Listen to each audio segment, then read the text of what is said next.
In case you were somehow not aware of this, Disney has their tendrils in everything. They own ABC, ESPN, 20th Century Fox, Star Wars, Marvel. In addition to entertainment, they operate theme parks, sail cruise ships, and manage resort hotels all across the globe. As deeply entrenched as they are in all of those avenues, perhaps the Hollywood market they've spent the most time expanding their influence into is the past, most specifically their own. These endeavors have produced results that range from a flawless Jungle Book remake to a good live-action Aladdin, to an awful and unnecessary reimagining of The Lion King. The mouse even managed to turn Star Wars into a joke by bringing back the long-dead Emperor Palpatine and giving us this absolute gem of a line that also happens to be a brain-dead explanation for the existence of the sequel trilogy.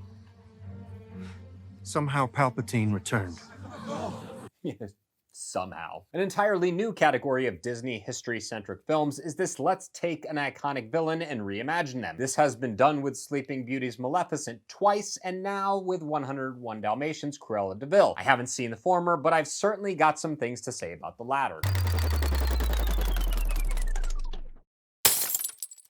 Thank you so much for checking out the video. Before we get started, click on that red subscribe button and the notification bell. That way you know whenever I post a new piece of content. Cruella de Vil is certainly a popular Disney character, but she's not the first baddie to jump into my head. Jafar, the Evil Queen, Scar, Shere Khan, Ursula, Prince John, Gaston, Hades, Yzma, and Ratigan are some of Disney's best 2D animated villains. As good as all of those characters are, Cruella is the most intriguing element of 101 Dalmatians, which actually makes her a decent character to spin off into a solo franchise. While Cruella is largely successful thanks to an A+ effort from its female leads, it suffers from an extremely predictable plot and doesn't really have a reason to exist. A young girl named Estella is a bit of a mess. In addition to having a knack for fashion, she also has a bent towards cruelty. Her mother nicknames this side of her Cruella, and after a small series of tragic misadventures, the girl finds herself orphaned and alone. Comforted by a pair of street urchins named Jasper and Horace, Estella begins her slow and laborious ascent into the fashion world. That basic outline is my very simplistic way of pointing out the very obvious. Cruella is about as formulaic an origin story as you will ever see. In addition to bumbling sidekicks and goofy comic relief, the twists that the story takes are utterly predictable. If you've seen one rags to riches story, you kind of seen them all, and Cruella takes every lazy shortcut possible in its journey from A to Z. As generic and obvious as the story is, you do have to give director Craig Gillespie and the rest of the team credit. Cruella has some outstanding performances from its likable side characters, a handful of laugh-out-loud moments, and a great relationship between its two main roles. Emma Stone has certainly come a long way from Superbad, and she does fine work balancing the scrappy and street-smart Estella with the ruthless and wicked Cruella. When the movie asks her to portray empathy and kindness, she does.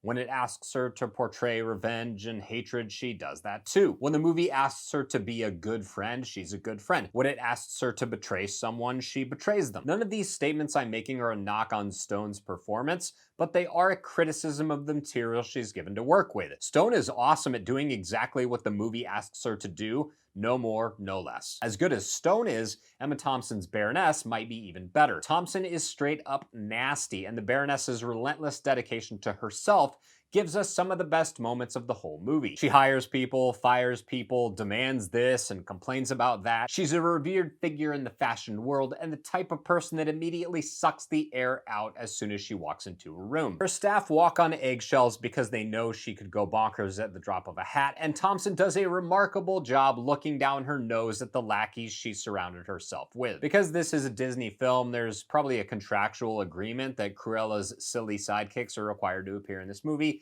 and they do appear. To their credit, Jasper and Horace get their fair share of laughs, but also bring emotional depth that I honestly wasn't expecting. They are subject to both sides of Cruella's personality, and watching them deal with their friend's deterioration into madness is legitimately the only thing that surprised me while watching the film. Using these characters as a stand-in for the audience is a smart move and helps elevate the emotional aspects of the movie. Cruella is stuck in this weird place.